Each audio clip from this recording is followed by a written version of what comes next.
All right, welcome back to another show of The Ox and the Rat. I'm your host, The Ox. And I'm the Rat. And yeah, new digs for me. I'm in another part of the city. I moved finally.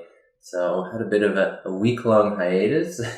That was not a fun time for me, just so we're clear on that. But glad to be back with everyone.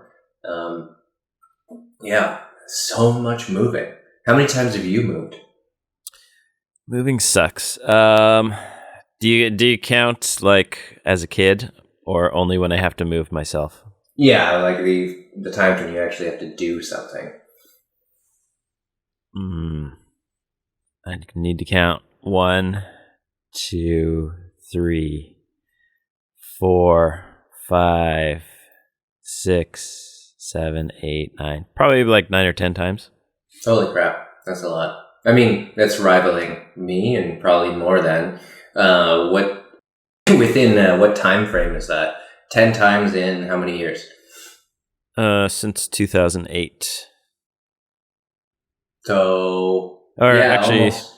maybe earlier, because like starting university, I moved twice, and there's probably a few other ones. Yeah, then I moved back to Canada, and then Right. back here, and then like last year, I just moved to a new room in the same apartment building, so I had to like just walk to the elevator with a handful of stuff, go down, go to this building, and just like back and forth, truck everything. Slightly better though. Yeah, we rented a truck and no movers. Yeah, I got sick again somehow. Like, I think it's just stress because I'm trying to like change jobs and do this and do that and do that. And like, yeah, it was 3 people. So it's me, my girlfriend, and her friend. And it's just basically the 2 dudes bringing like the couch alone was a nightmare. The bed frame, yeah, it was it was a bit more than I anticipated. And then it kept going, like, cause I have stuff with my parents and I was like, it's like, you think you're done and you're not. It just is a constant issue. And then it's, oh, well, I don't know how to wall mount a TV. I guess that makes me, I don't know, it makes me an average person, but like, I gotta do that. So, stuff's still sitting around where the TV is. Like, we're not fully set up. Pretty close, but not fully. And, yeah, good Lord. It's a big change. And man, it's just accelerated so many other things. Like, it's like, oh my God, it's expensive living in this country. Is it another one? I mean, like, I was aware of it, but now it's really sunk, come home because, yeah, I was grateful to have the opportunity to live with my parents. So I started this new life. I spent years being on my own, so I'm not a loser. Okay. You can vouch for this. I did live on my own for many years in foreign countries, and successfully, as far as I'm concerned. But, getting started, like, still doing my education, still trying to start a new career. And yeah, I just need, things need to move quicker. It's and like when I say that, I mean money. Yeah. Yeah, it's like you're almost restarted again. You like university, just moved out of the house. Oh my God, that's such a depressing way to look at it. Thanks so much. Oh, yeah. No, I've definitely thought about that, and then yeah, it does seem that way. And I've said before, like, I have zero empathy, I guess, or maybe I should have more when people are like, oh, I'm only making 60 grand a year. It's like, me, like, what? I'll do it. I don't know what it is, but I'll do it, man.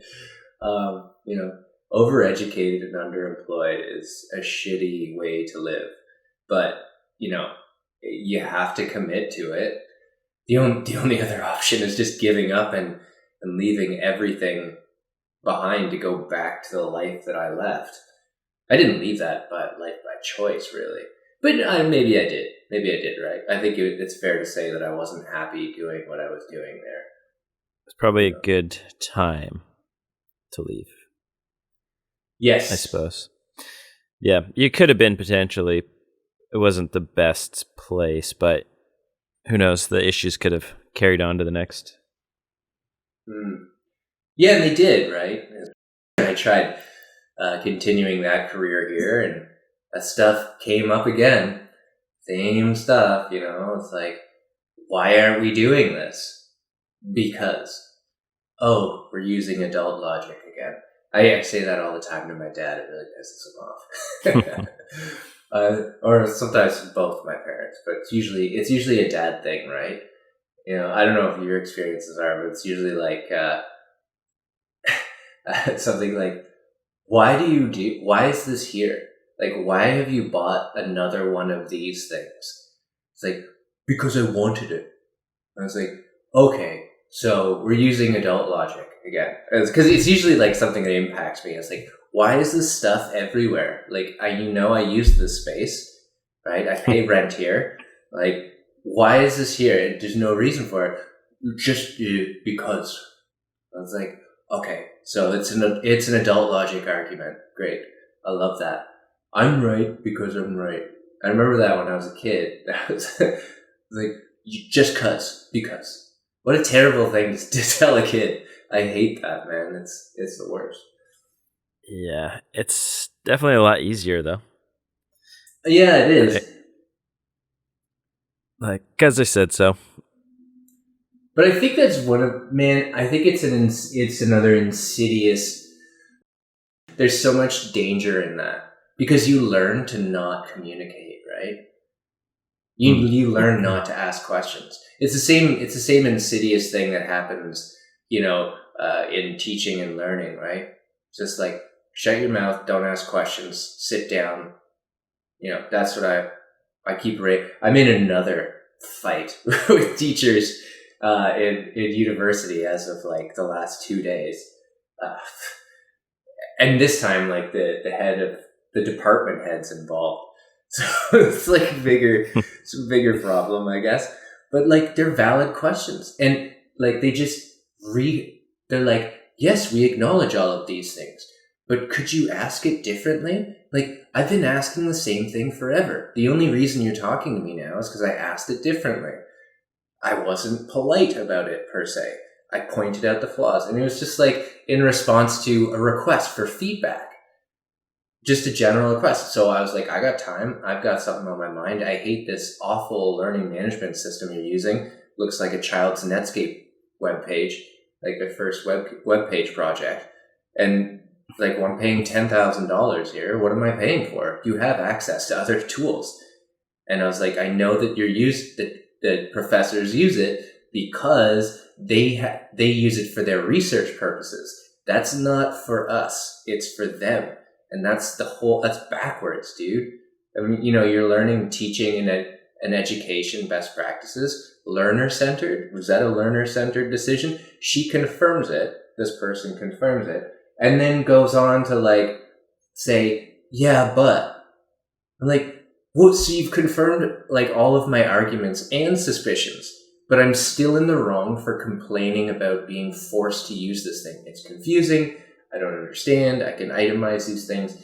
They don't really want to hear, right? And that's what happens, I think, when you become an adult and you lose, or you get it put in a position of power and you totally are disconnected. It's worse. It's just more, the irony is just more palpable when it comes to education. Bothers me, obviously. Yeah. Anyways. Anything else new? Lots. My dog got spayed. Her cone of shame is off after 10 days. I feel like that cone is unfair. She looks so sad in it. That's why I call it the cone of shame. But she's hopefully going to be here at this new place in like, a few days. So that'll be a new challenge. Hooray, more challenges.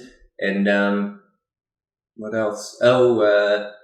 I started learning Adobe XD and agile project management. The agile thing's more for my curiosity because it keeps coming up, and the XD is more for my career. I've talked about that before. Oh, and the tablet, finally, in addition to that, I had to send it back because they sent me a replacement pen, but it never left China. So I was like, okay, we're done here. I'm sending this back, and you know what? You get what you pay for, I think. Yeah. Did you get a new brand? I'm going Wacom for sure. I haven't gotten it yet. I'm waiting for the refund. But yeah, definitely going solid brand Wacom, which is a weird name. Wacom. Yeah, you can get some.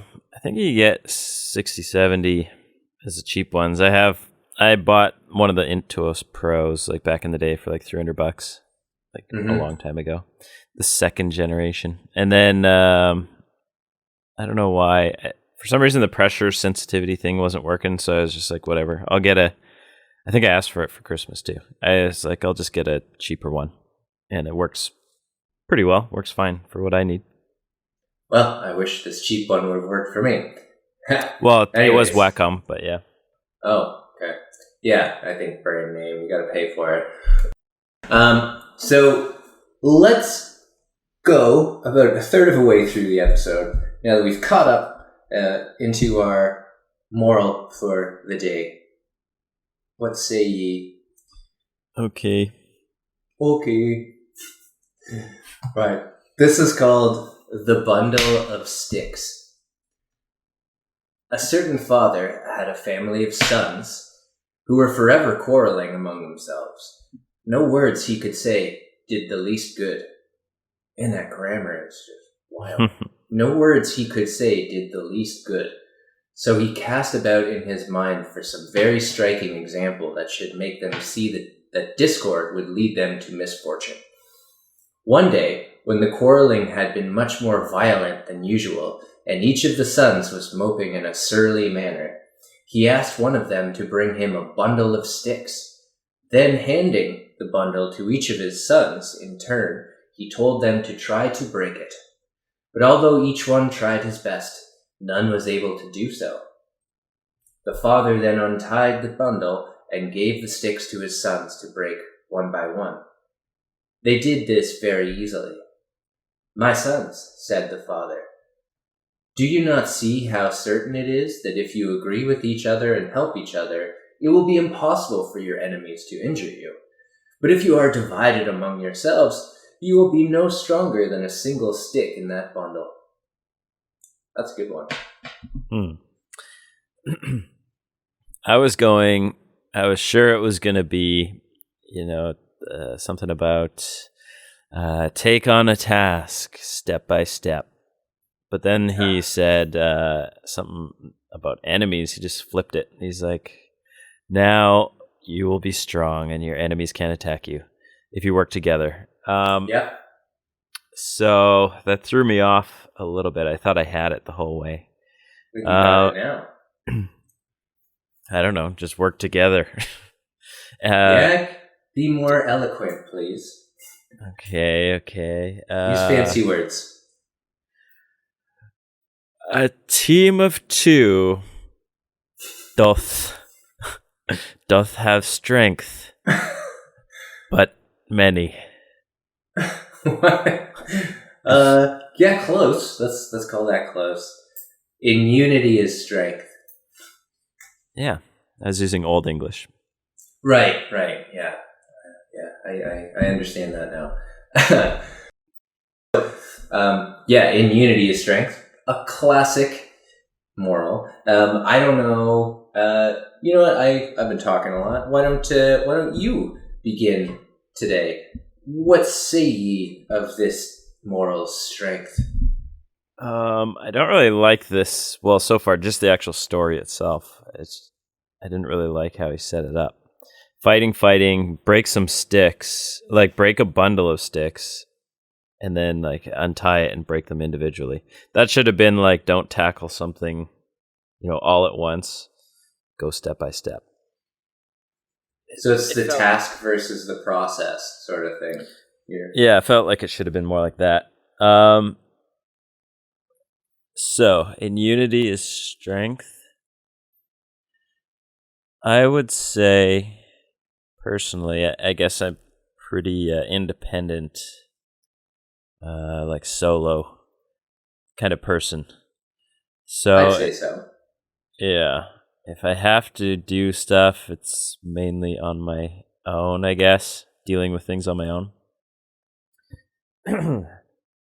Now, I guess in this situation here, because I'm living abroad and my girlfriend can speak the language, so definitely I would say, well, I've talked about, selling t-shirts and all sorts of stuff like that. If we teamed up together and we had the person that knows the language operating the internet or whatever, the sales, and I did the design, I can imagine obviously that would work a lot better. Or she's talked about starting up a sweet potato stand. And I can't really do much on that other than, give some money, but that's a team.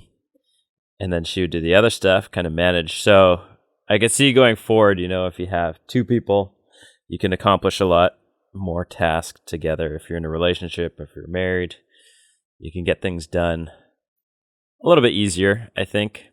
Right. But I don't really have, let's see. Well, I think the key here is unity versus disunity. It's the I see, yeah. That theme, not the task itself per se. So yes, working together is unity for sure. You mentioned that. Yeah.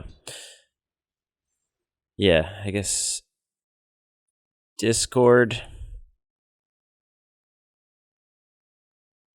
I can't really think of any. I mean, other than the quarrels that we have, but we're not really trying to build something. So I don't feel like that's a good, other than a life together. But I don't think that's a good one necessarily. All I can think about is teams and things like that. Yeah. I don't have a good example. Well, you've worked with teams before. You worked with teams that were not unified, that were pulling in different directions. I certainly have. I suppose like a work team. Mm-hmm. Yeah. Yeah, but even in those, like our first job, there's a lot of people that were off in different kind of cliques and whatever. And people had negative views, positive views. We still got stuff done though, and I don't know. I guess we're under the same umbrella and we still got everything done that we needed to do. Is that enough unity? I don't know. Well, that brings up a good point. Is there value in diversity rather than in unity? Unity of opinions. And we talk about my experience and research into corporate culture. One of the problems is actually groupthink, right? You can be so successful in disseminating a particular point of view about something or a particular process that everybody ends up doing the exact same thing. And this happens a lot in hierarchical cultures, right? In flatter organizations, there tends to be a more open, team-based appraisal of situations. And I'm tempted to use the word agile. Agile approaches to design, for example, seek unity through collaboration towards minute tasks, and it's very close to this, right? Now I'm going to butcher this because I'm just learning about it. Hopefully, my partner, who knows very well what agile management is, can't hear this, but yeah, I mean, it's about iterating, right? It's about, being together from start to end, rather than, sort of a waterfall approach where you get together at the start, you do a needs assessment, and it's like, all right, send us a product and we'll get back to you later, right? Because everybody's off on their own ways, right? And you come back together and somehow the pieces don't fit together because what you thought was true wasn't. Yeah. So there's a lot of parallels with corporate culture, groupthink, and so on. I think that there's more and more. I know that there's more and more appreciation of diversity, right? But does diversity of the values of diversity? I mean, quantifying it, return on investment, diversity of opinions, creativity, etc. So, but the question then is diversity the opposite of unity? And I don't think that it is, but it kind of does sound like an opposite. You know what I mean? Mm-hmm. What do you Diverse, different. I don't think it's the opposite. No. Yeah, I think in my situation, I think all my jobs are not really team related. Like everything I've done is more individual. Dishwashing, I have, think? I'm on the one end and the other person's on the other end catching all the dishes. But yeah, I think that's why I don't really have any good examples other than, family maybe. But even that, I think I'm also non-confrontational for the most part. So if I was against somebody, I wouldn't actually say it. I would still keep doing the job. But is there value? Is there value in the confrontation itself? Is there value in the difference of opinion? Depends on what it is, I guess. I mean, if it's petty stuff like me in my office, no, there's no point in bringing it up. I just put my headphones on and then do the work. But yeah, if you're going in the wrong direction in a company and everybody else is like, yeah, let's do this, it's probably a good idea to speak up. And I guess, I mean, that's just assuming that every different opinion is going to be a confrontation, though. So. Cool. Yeah, I don't know. I think diversity of opinion is critical. I think unity in vision, right? Unity in the output is what's key, and that diversity finds its value in the different stages of a process, right? I'm thinking very much in the mind of like a design cycle or something. So maybe it's better to broaden it to something like politics, right? We talk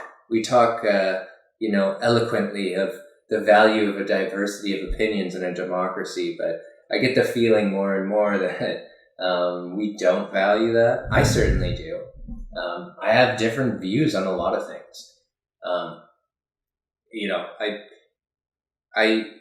Somebody who I do appreciate for forcing us to realize that you don't have to be all things in a category to be one, or that labels don't matter per se, and that you could have a lot of different opinions on different things, is Joe Rogan. You know what I mean? I've had some issues with him in the past in his approaches, but he gets all these people on and he forces me, just by exposing me to these people and to having to wrestle with it's like, do I like this guy or don't I? Like, who is this person?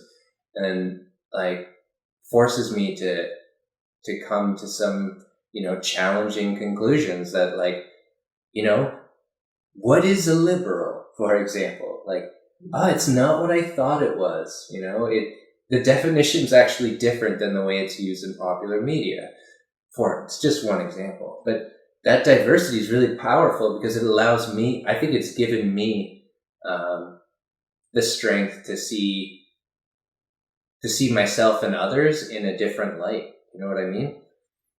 Mm-hmm.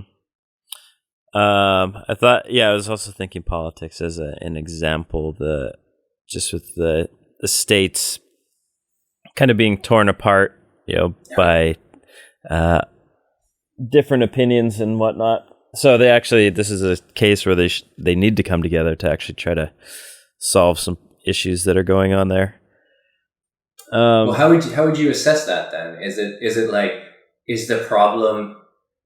Because I think those are the two keys that we're starting to home in on, perhaps. Diversity and unity. They appear at loggerheads, but I'm not sure that's the case in politics. What do you think? What do you think the issue is there? Because the United States is a very culturally diverse population. It is. I think it's there's two different, I'm sure there's many areas, but in the actual government itself, it's just two teams. So the one team's like, I'm going to stop you from doing everything you want to do when you're in power, and then vice versa. So that doesn't help anything. It just stymies the whole process. So in that case, they need to unify in some ways. Maybe there's a bit of give and take on some of the policies or things like that they want to get through. But there isn't, right? And I think you just nailed it right there. Because although the parties themselves may be unified, and it is that two-team nightmare, although the parties themselves are unified towards their goal, and might as well just call them subjects at this point.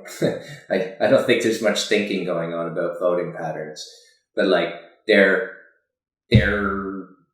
voters, blue or red, are voting towards two different visions. Right? There isn't one vision of what the country is. It's two different visions that are in many ways very similar, but in key ways diametrically opposed, or at least are determined to present themselves as diametrically opposed. You know what I mean? Mm-hmm. That is our idea. And that's not unity, right? That's literal division. Yeah. Isn't it? And then this is probably fits better for this moral than anything, because their enemies are gaining strength. China basically is essentially their super foe. Unified. Yeah. Super unified and about ready to take over as the biggest economy 5 years earlier than expected. It was supposed to be in 2030, and now they're forecasting that it's going to be 2025 because of the pandemic, and they got out of it with 2% increase in GDP, and then the States is just everybody's fighting each other, and COVID's spreading everywhere. Yeah. Yeah, and I think we've talked about this before, or at least I have in other conversations. If you have lived in a different political system, there's a lot more nuance than you might think to it, right? If you've lived in a dictatorship, for example, versus a democracy, it's not exactly what you might think, Like we're so attuned, like we tend to contrast everything as like the Cold War, right? It's like freedom versus autocracy. And that was a harder line back then. Mm-hmm. It's not the case. Like sometimes you just want shit to get done.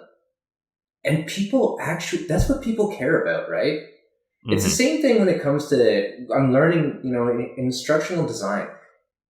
We have this, you have a Moodle LMS. So every training problem needs to be tackled by a Moodle LMS solution. And that is invariably a very dense catalog of courses, materials. It takes on a life of its own, right? But if you ask the average employee, what are you worried about on day one? It's not the same thing that, the supervisors thought when they got together. It might be, I just want to fit in, Mm-hmm. I want to know how to buy groceries because I'm in a different country. You know what I mean? Mm-hmm. Some people, and it's going to be different. Some people could give two shits about that, and they just want to, they want to get down to lesson planning. That was me. Mm-hmm. So that's but at the end of the day, it's just practicalities. All learning comes through practicalities. You need a new skill to get a raise. That's a practical need. right? It doesn't happen earlier, it happens, or later, it happens when you want it to happen, right? Which is usually now, at the moment of need. And when we talk about like all this ridiculous stuff in Western democracies about like how they can't come to agreement on anything, like you understand some of the appeal of an autocratic government that just does things. You understand that. You also understand the dangers inherent in that, right? Mm-hmm. But it isn't all negatives. And I think that's something that people are missing. And that's why I'm so worried. What I see happening is, fascism with a smile. That we're going to get so tired of the absolute insanity that is democracy and the lack of anything happening that we're just going to say, you know what, screw it. Like, I could care less if it's one person or one government. Just get things done. You know what I mean? Yeah, if you need a road built, you don't want to like wait 2 years for them to talk about it to get it done. Yeah. Well, almost need to like dismantle the party name. Yes. Get rid of everybody that was in it, and then just start maybe make it mandatory that you have to have like 4, let's say, parties. And viable ones, not just like 2 dominant ones. How you make them viable, I don't really know, but here's a more radical idea: get rid of parties entirely. Mm-hmm. Yeah, they'll happen. American Party. Naturally. No. I mean individuals actually voting with their conscience as opposed to party discipline. Imagine. Yeah, it'd be nice to have like you just have, so say there's a vote, I don't know, Prop 29, and then everybody just gets a message. I mean, the problem is you need to be somewhat informed, I guess, because you would just look at your phone and the text message would come in and be like, oh yeah, this one? Yes. So you'd have to know what all these things are, which is a problem. But maybe on the major issues. Well, that's 2 different things, right? Like that's voter education versus the dismantling of parties. So it is, but so I'm saying you don't have a party, but you have everybody able to vote. But then there's the flaws of like having direct to know democracy. all these things, whatever. No, I think direct democracy in some ways it depends. I like the idea of occasional referendums on key issues. That happens more or less, voting with the spread of popularization of legalization or whatever of marijuana, for example, has come through popular ballot. I don't think that I think that I would like to see if the dismantling of parties fixed a lot of this stuff. Because can you imagine, just as a random percentage thing here, what percentage of people do you think, for example, the Republican Party in the United States, I don't know how well you follow politics, would vote differently if there wasn't an R next to their name? Yeah. Like do they know what the policies are, but there's just no label? Like, do they know? This doesn't affect policy, law, legislation. It's just taking away the party affiliation. But I mean, like, do they know what this person stands for and their values and whatever? Like, they've talked on TV, but they just don't have any sort of... No, I'm talking about that person has been elected and is now in Congress. Mm-hmm. Just doesn't have a party attached to their name. Doesn't need to worry about party discipline. Mm-hmm. What percentage of those would vote differently? I have no idea. I bet you like maybe up to like 25%. Because that's what I was saying. If you had just a person and then they just say whatever, I mean, I guess it's pretty obvious maybe what the values are of each party so they could figure it out. But yeah, I have a more radical idea. What's that? No party, but we have an AI as a president. A dystopian future. Just a decision-making AI. Like, obviously it can't control anything and like do anything. It's just like a brain. You mean like it's like we can't make a decision here. What's best? Or they just give them everything. Just Here's all feed the it all. information. What do you think? Yeah, and it can't like physically. It can't control anything else. It can just like spit out, the idea. It's a technocrat's dream. I don't know. That's an interesting one. It stops becoming a democracy at that point, but it is another vision. I suppose you could vote on whether the AI is correct. Yeah, that's interesting. Because that's like a nonpartisan solution, and then like either side could vote. Oh, you mean like, yeah, well, it would certainly remove the need for legislators in the first place, which I'm not totally against. I think a lot of them are just completely useless. And it's just like, here's all the facts, people, and here are the things that we can do. That would be great. Here's 3 solutions that this robot came up with. Yeah. That's, maybe. I don't know what we'd call that. 1984, maybe. Or some variation of that.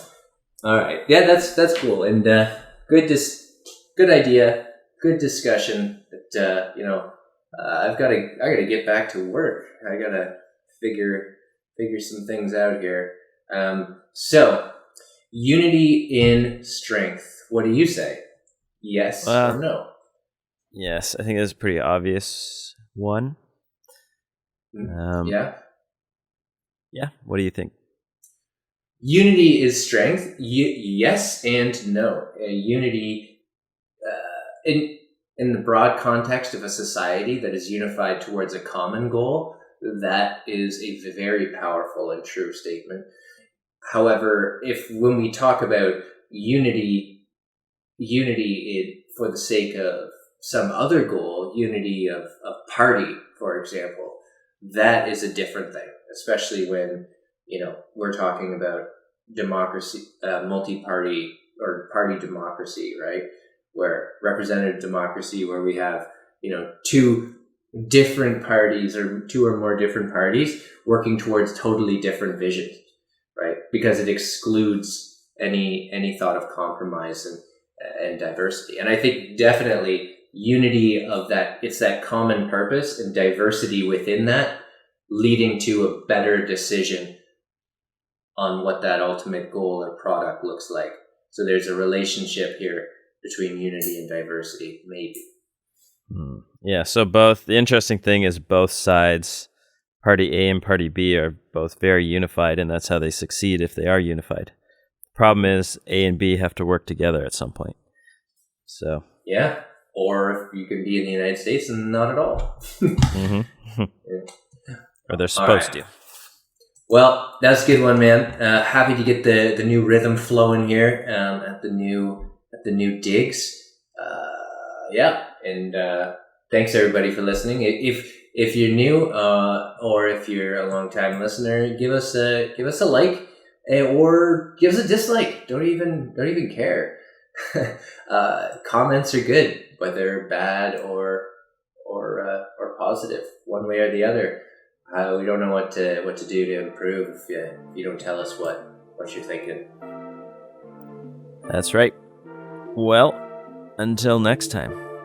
Adieu. Adieu.